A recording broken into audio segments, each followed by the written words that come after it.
Okay, so we drafted Chris Duarte, and a lot of people are upset about that. So the main knock that I've seen so far on Chris Duarte, because Corey Kisper, I could see, he was just another tall white guy who wasn't very athletic. I could see why people were upset with us picking him.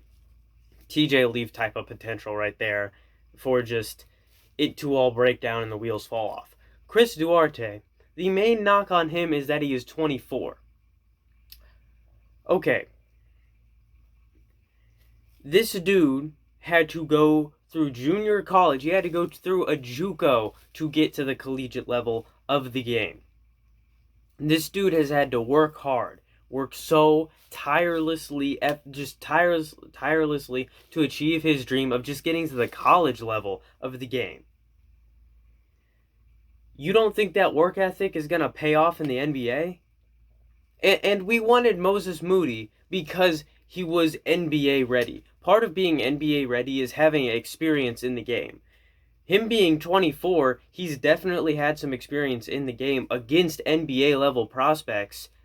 How is he not also NBA ready compared to some of these other guys? That doesn't make any sense. That's just being hypocritical because you wanted Moses Moody. That's just being ignorant. And I wanted Moody too. He was my second choice after Davion Mitchell. I was upset at first, but then I did some research. I did about like 10 minutes of Google research on this dude's stats, a bit of film, and just what, he's kind of about. And I'm kind of liking him a bit. I'm liking what this guy is about. And he averaged 17 points, 2 steals, and a block in college at 6'6". So it's not like this guy was relying on his height. Dang it, I should have looked at his percentages. Actually, no, I remember. They said he was an efficient shooter on the draft analysis. So I don't know the exact percentages, but he's an efficient shooter, so I'm told.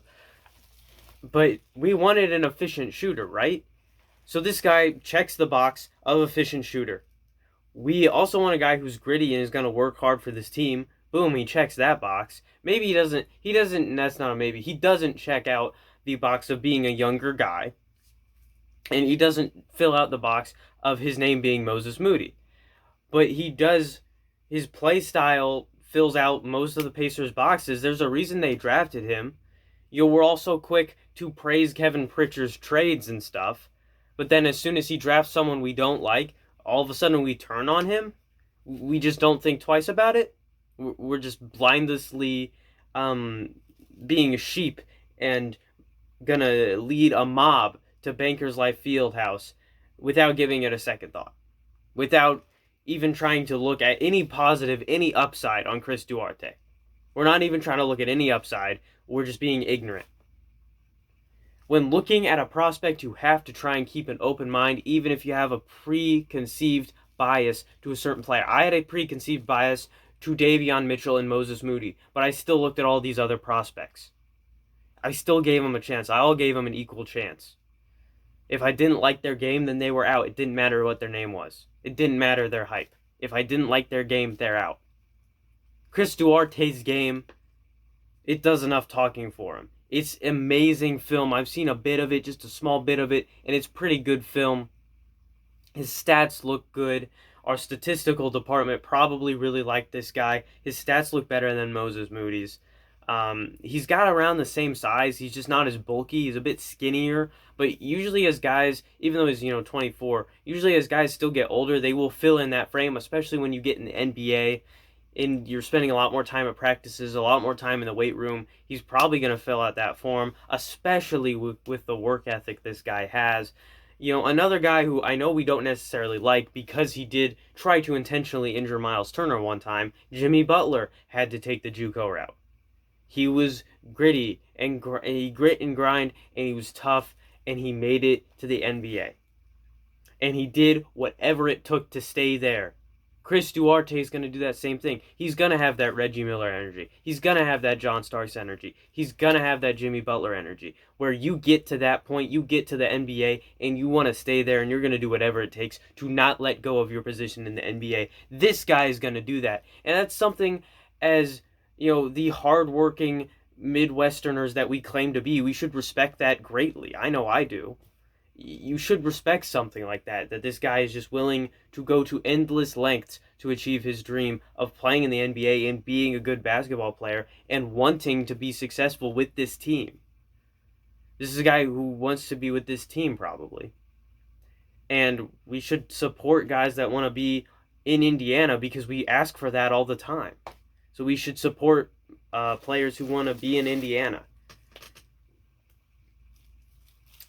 I just think we should really give this guy a chance. Because if you don't, then it's going to be like with the New York Knicks' initial reaction to Kristaps Porzingis. Or our initial reaction to Reggie Miller. We didn't want him. We don't want Reggie Miller. But we drafted him, and he ended up being pretty good. I think we should give this guy a chance. The way that I found to be right more than wrong is try to unbiasedly look at a guy's upside. And if it looks good, then you support him. That's how I was right with the Paul George trade and saying Victor Oladipo is going to be an all-star and Domas is going to be a contributor. I did not predict Domas being an all-star, but I did predict Victor Oladipo because I looked at his upside. TJ Leaf, I went a bit too in on that one. I supported him and he completely flopped. But this guy is not like TJ Leaf. TJ Leaf succeeded a lot in college because of his height. This dude's 6'6". Even in college, there's no way you can rely on 6'6" to be a good basketball player.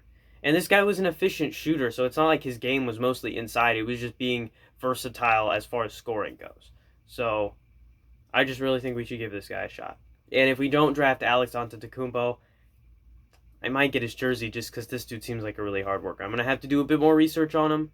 Just a bit more. I'm probably going to make a video tomorrow or Saturday, being like what I did with Cassius Stanley with like the everything you need to know, where I let the pick kind of sink in a bit and don't just go off of adrenaline and like initial gut reactions, because sometimes you need to do a bit more research.